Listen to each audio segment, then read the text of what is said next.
Hello, everyone, and welcome to our my presentation.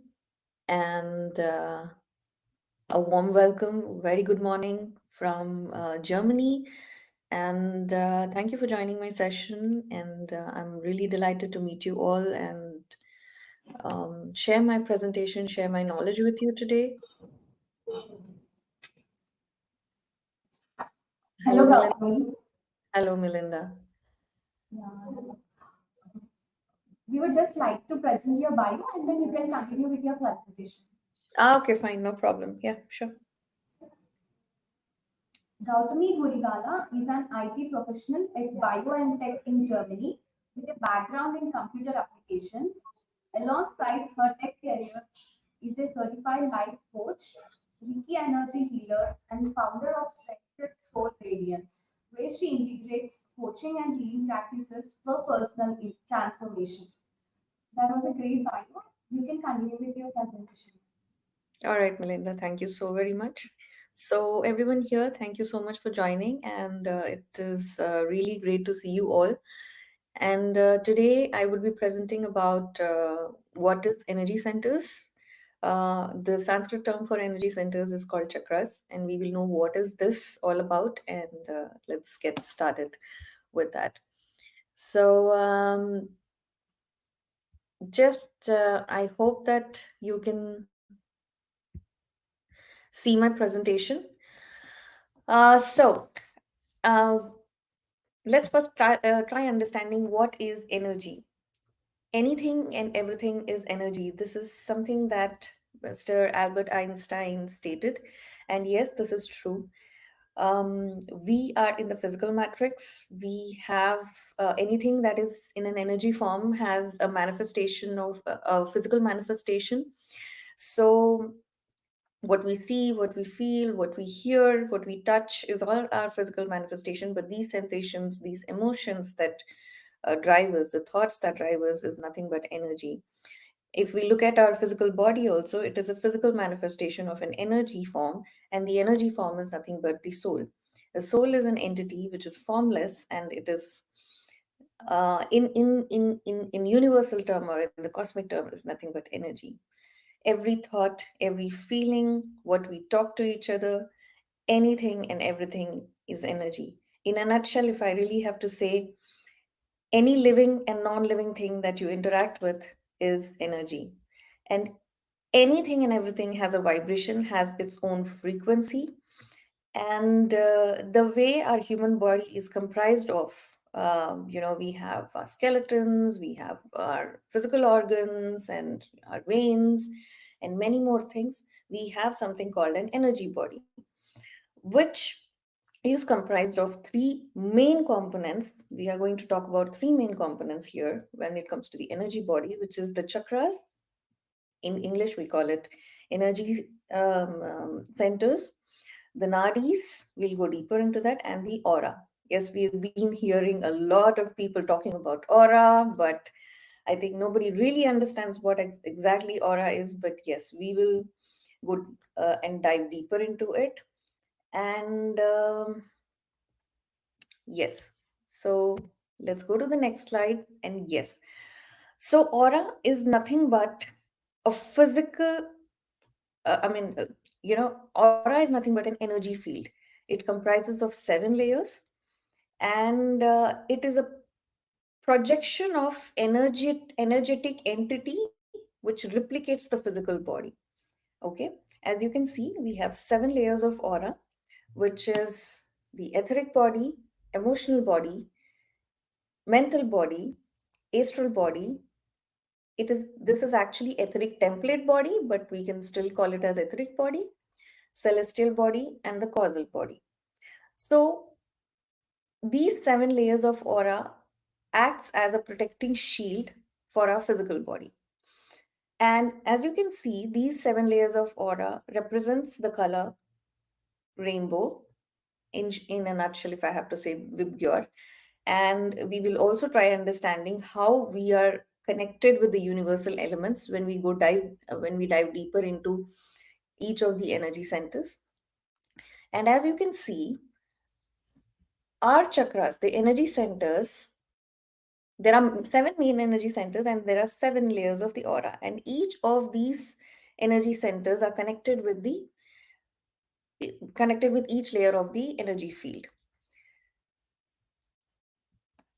In 1939, a famous scientist, Russian scientist called Simur Kirlian, developed a camera which could capture the photo of the aura of the person, and this photography is famously called as Kirlian photography.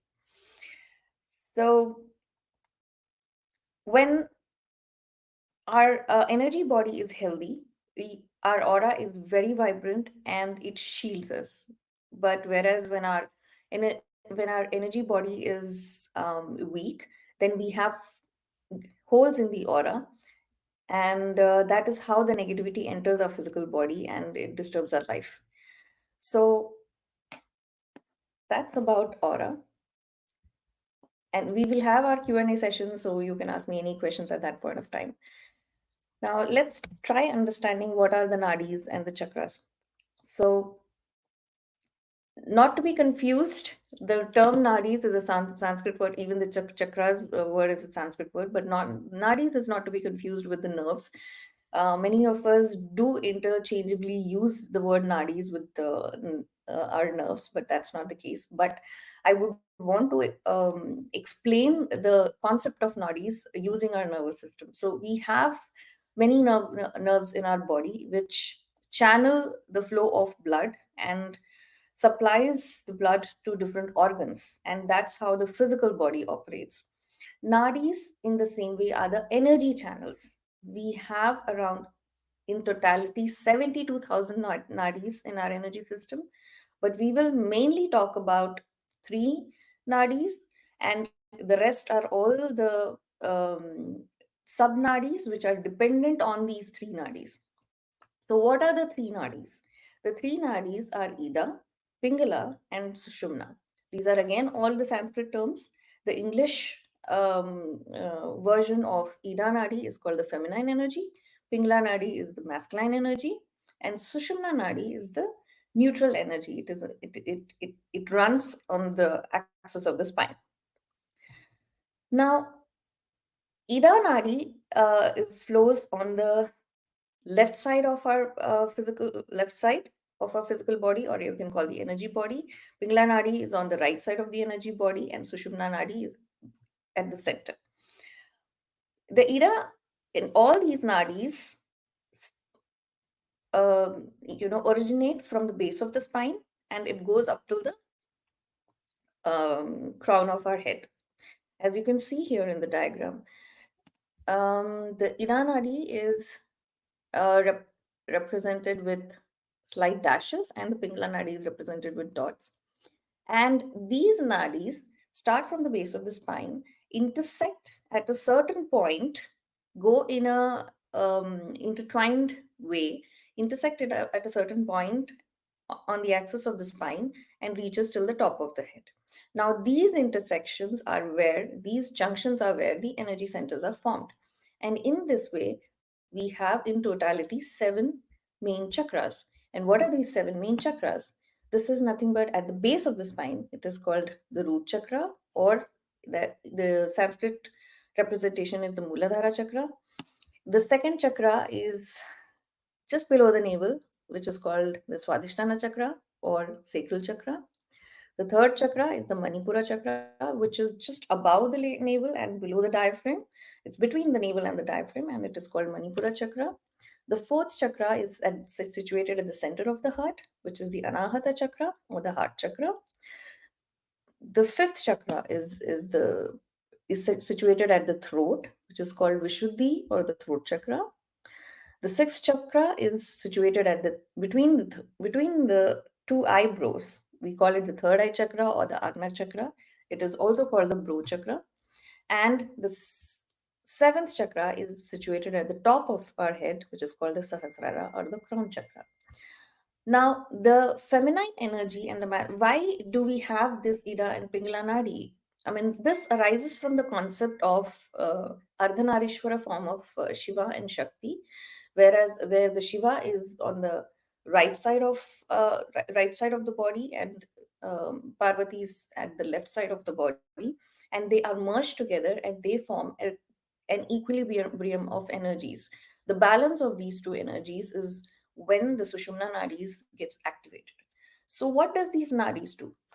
We all know we are connected with the universe and we are universe itself. So there are five components of universe which mainly helps us to drive our energy system. So these nadis, or our energy system, retrieves the power or the energy from the universal elements, the five elements. We'll talk about that, how our energy body is connected with all these five elements in the coming slides. And they supply this energy to our energy system.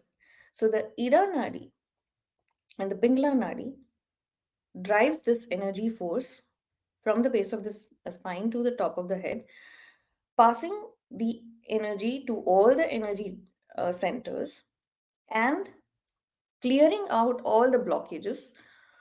And when I say the blockages is nothing but our negative thought patterns or negativity that is filled in our energy system. So this um, these nadis carry the energies and clear out all the blockages, clear out all the negativity, clearing the path of the intersection, and in turn clearing our energy centers. Now, these energy centers usually are in the form of a wheel and they rotate in a clockwise motion. Now, every energy center has its own frequency which it vibrates on, and it has its own motion. Now, I'll not go into the sound modulation of every energy center, but yes, they have their own frequency which they operate on and they rotate. For a healthy person, for a healthy person who is very positive oriented, definitely their energy system is very much vibrant, and all the chakras and the nadis are in sync, and the rotation of the chakras is um, at its proper frequency. A person who is weak, whose aura is weak, who is negative minded, I won't, when I say that the chakras are blocked, doesn't mean that they completely stop functioning, but the rotation has, goes slow, they go sluggish in manner. So in that way, they are not on in their best states. Now, I hope that you've understood the concept of how nadis form the energy centers, and um, in turn, um, calling the chakras. Sorry. Okay, now let's understand what is this Ida and Pingla Nadi do. As I said, the Ida Nadi is on the left side of our energy body, and Pingla Nadi is on the right side of the energy body. How do these get activated, and how does this drive the energy? It drives the energy from the element of universal element called air. When we breathe, these two nadis are activated. When we breathe from our left nostril, the Ida Nadi is activated, and when we breathe from the right nostril, the Pingla Nadi is activated. Now, Ida Nadi is basically responsible for the functioning of the right hemisphere of our brain, and Pingla Nadi is responsible for the functioning of the left hemisphere of our brain. Now, this is the reason we have many yogic practices where we have a lot of breathing exercises, like we do Anulom Vilom, Kapalapati, and there are also some lion poses that we do, and which activates our Ida and Pingala Nadi. And when we have the clearance in our nadis and the energy centers, that is when our Kundalini Shakti arises. We all know about Kundalini Shakti and its awakening and its powers. If not, this is one of the major Shaktis which people uh, practice in order to raise this Shakti.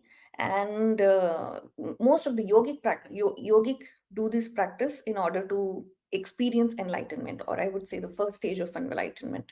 Usually the Kundalini Shakti is dormant at the base of the spine, but when our nadis and the chakras are very clear, then this Kundalini Shakti arises And this happens through the neutral channel, which is the Sushumna Nadi. And once it reaches the third eye chakra, so it starts from the base of the spine, and once it reaches the third eye chakra, from there, it opens the crown chakra, and one can experience the initial phases of enlightenment. Or I would say this is the initial phase of liberation of the soul.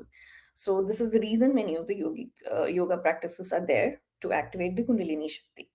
Now let's, as I said, but we'll not go deeper into Kundalini Shakti anymore. But yeah, let's start understanding what are the energy centers and what are the characteristics it has and how does it look and everything about it.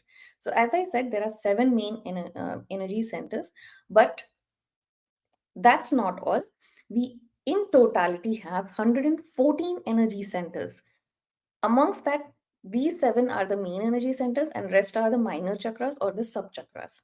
When it comes to nadis, we spoke about three main nadis, but we in totality have 72,000 nadis. So these are the three main nadis, and rest are the sub nadis or the minor nadis. So what are these seven main chakras? As I said, these are root, root, sacral, solar plexus, heart, throat, third eye chakra, and crown. So now in the next coming slides, we will talk about how these chakras are connected with each universal element. What are the physical organs it governs? What happens when these chakras are not active properly or they are sluggish in nature? How does we experience a particular kind of disease? What kind of disease we experience when these chakras are blocked? And what are the mental aspects that it governs? So let's talk about the first chakra, which is the root chakra. The element that it draws the energy from is the earth. Now, each chakra is represented in a lotus form, and uh, it has a sound modulation and has certain number of petals, and I'll talk about that. And the color, as I said, these colors are nothing but the rainbow colors with your. Yeah, so when it comes to the root chakra, the sound modulation of this root chakra is lam, and it has four petals. Now, this is situated at the base of the spine. The physical organs it governs is the muscular and the skeletal system, adrenal glands, production of quality and blood, body heat, general vitality, and the kidneys. The mental aspects one can experience when this chakra is blocked is fear, self protection, survival instinct, and insecurities. And also, the kind of diseases one can experience is arthritis, spinal ailments, blood ailments, and broken bones. So, this is our chakra which drives the stability of the human body and our emotional body.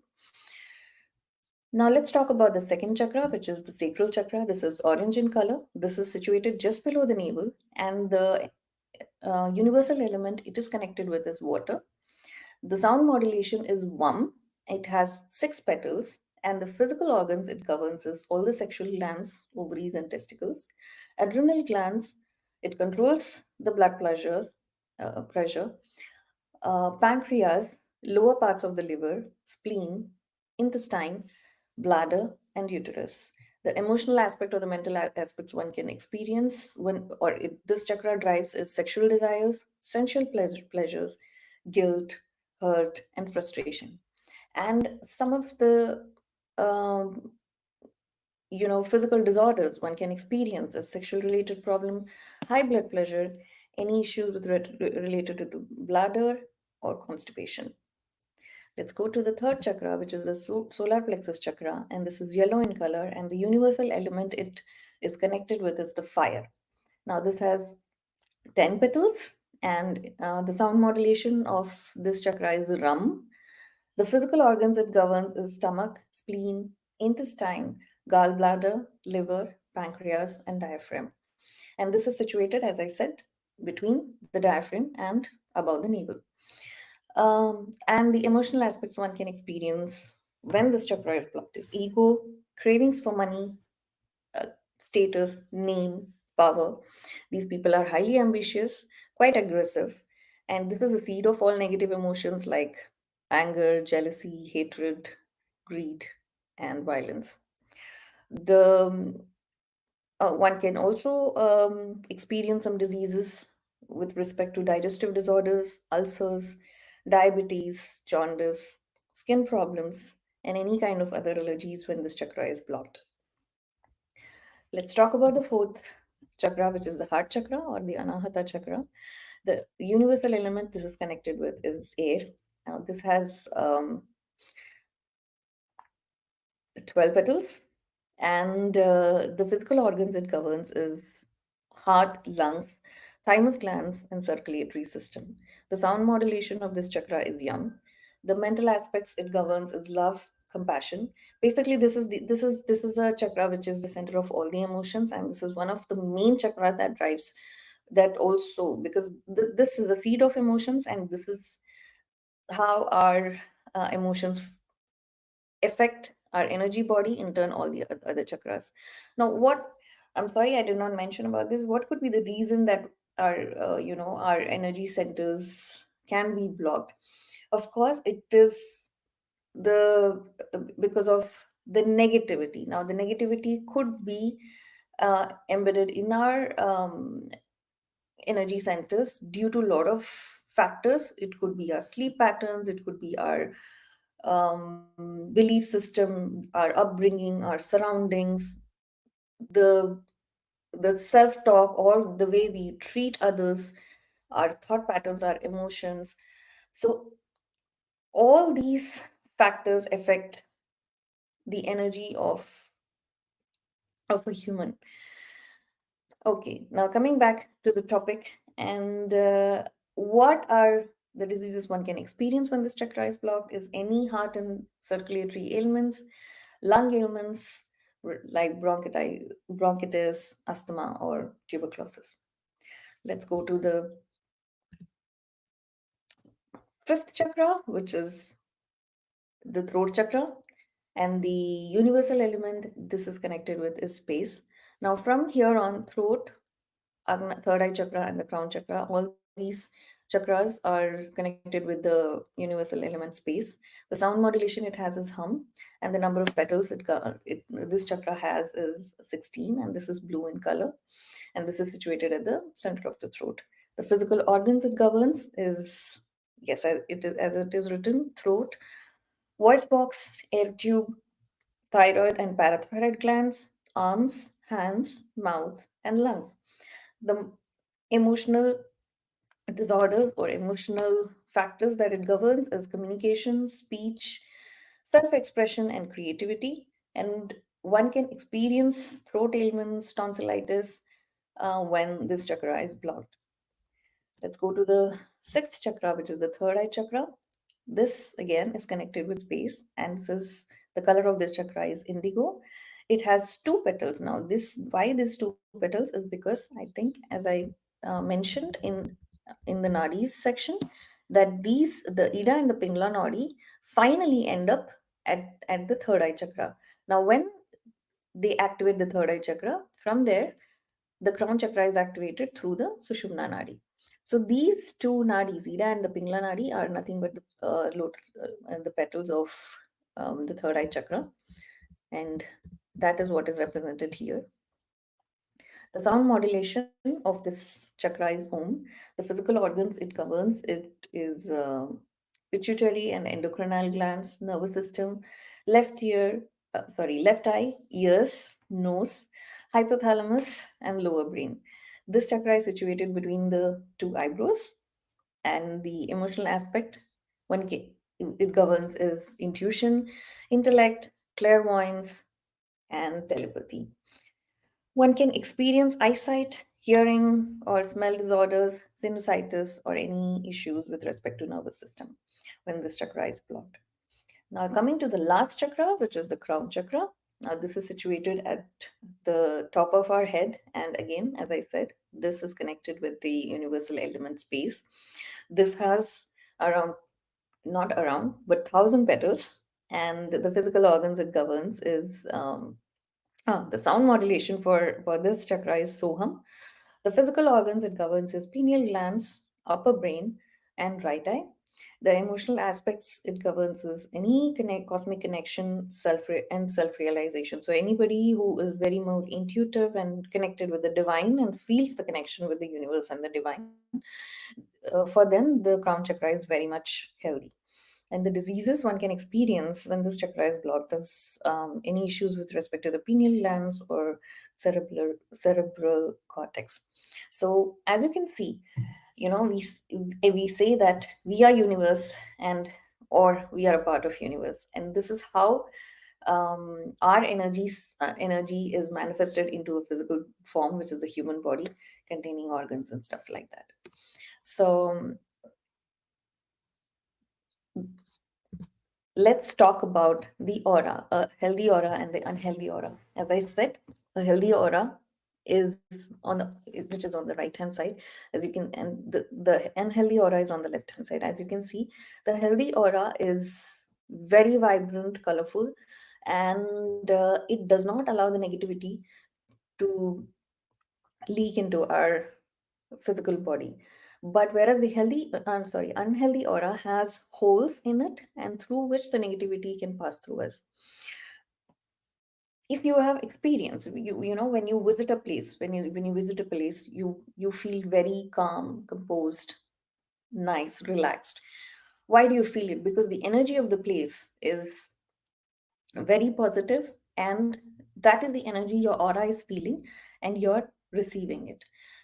Even sometimes when you meet somebody, you feel very nice talking to them, very comfortable, very much at home. Whereas on the contrary, when you meet some people, you will not be, you would definitely feel, some people also experience having headaches or body aches when they meet somebody. Why? Because the aura of the other person and the aura of your energy body is interacting, and they are exchanging the energy of each other.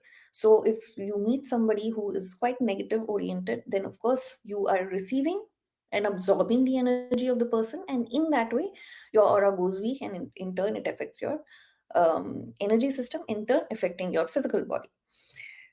So this is the main reason it is very important for us to have a very healthy aura. Now, a person with an unhealthy aura, what kind of characteristics or what kind of patterns they will fall into? They will have a lot of emotions of hate. They will fall into this um, you know emotions of greed, anger, and any other negative things. They are more into gossiping and stuff like that. So this is the reason it is very important for us to keep our energy system very clean and healthy. And here are some things that you can do to heal your chakras, and in turn that reflects onto your energy system. Any healing practices could be have a lot of modalities. Now there is pranic healing, there is reiki healing, there is angelic healing, there is sound healing. So you can approach any healer, and of course try to heal all your chakras, which will keep your energy system up and running. Meditation practices also help us to heal the chakras, and helps in the productivity of our energy system. Connecting with nature, as I said, every element of our aura, or every element in every energy center connects with a particular universal element, and in turn connecting with nature, it definitely helps in the health of the energy system. So for example, you can walk barefoot, or try spending your time in the beach or the river. So this will really help you to be active. Yogic practices, of course, there are many asanas which help the activation of the energy centers. So that also helps us. Getting a massage done, yes, there's a lot of um, help with that. Breathing exercises, as I said, Anulom Vilom, Kapalapati, these are all helpful for our health of the chakras. Emotional freedom technique, this is nothing but a tapping technique. What you can do is basically tap the points, energy points. For example, I can tap on the throat. That helps us to activate the throat chakra. Tapping between the eyebrows, will activate the third eye chakra. So, in that way, the emotional freedom technique also helps us in the health of the chakras. Affirmations, what you talk to yourself, what you talk to others, also reflect, because thoughts again is nothing but energy that also reflects the health of the chakras. Now, there are certain practices that you can do to cleanse your Sorry aura to as well. interrupt you, Gautami. As we are short of time, can you please conclude the session soon? Yeah, I'm on the last slide basically. Yeah, yeah, yeah. All right. Now, coming to cleansing of the auras, yes, of course, we have again certain practices. Saltwater bath, including the essential oils, will definitely help you to cleanse the auras. The visualization techniques, I would like to share one visualization technique, which is you can imagine yourself embedded in a golden energetic ball before leaving your home. That will definitely help you to stay protected. Practicing silence, yes, of course, you can take out one day, at least in a month, and just be silent and observe your thoughts. Do not judge and try to write down all the positive thoughts on a sheet of paper and the negative thoughts in another sheet of paper. Now, what you can do by the end of the day, once the sun has set, you can burn this a negative sheet of paper and flush it into the toilet, and that releases the negative emotions from your energy system and from your physical body. Decluttering your place, very important, because anything which is stagnant is and because energy has to move all the time. There has to be sending and receiving of energy. So anything that is stagnant is not, basically it is corrupt. So it is good to declutter your place, remove the unwanted things, and yeah, you can trash it. Incense sticks, of course, that also helps. The aroma of the incense sticks also helps the your energy and the aura and also the surroundings. So this is about the energy centers. Now we are open for the Q&A. Thank you so much for being here and understanding and being a part of this session. So yeah, if you have any questions, please let me just Thank you, stop sharing. Gautami. That was an amazing session. We thoroughly enjoyed the way you explain about the chakras and the way you explain about the blockage of the chakra and how it is associated with the diseases and all. Hope our audiences liked it, and we have few questions from our audience. Okay. We would just like to address few. So, what role does energy healing play in the intersection of technology and the personal transformation? Energy healing in the technology. Yeah, energy healing play in the intersection of technology and personal transformation. I would like to understand what do they mean by technology?